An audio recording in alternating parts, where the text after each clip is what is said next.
Sveiki, skatītāji! Šodien mana video auditorija būs Juridiskajā koledžā, un šis ir video cikla Juridiskā koledža jautā un atbild, nu jau 4. video.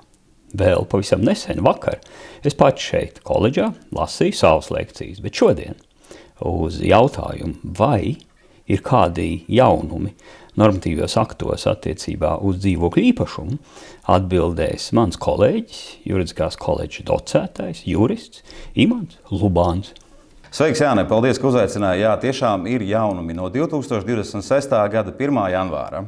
Parāds seko jaunajam īpašniekam. Kas būtu būtiski atcerēties? Parāds, kas rodas jau attiecīgi līdz jaunā īpašnieka pārņemšanai, jeb mājokļa nopirkšanai, zināmā mērā pāriet jaunajam īpašniekam. Kas šeit ir svarīgi atcerēties? Svarīgi ir atcerēties to, ka uz dzīvokļa īpašumu gulstās tā īpašnieka pienākums sekt jau dzīvojamās mājas pārvaldīšanas izdevumus, maksu par pakalpojumiem, kas saistīti ar dzīvokļa īpašuma lietošanu, citiem vārdiem sakot, komunāliem maksājumiem, iemaksas uzkrājuma fondā, maksa arī par zemes likumiskās lietošanas tiesībām.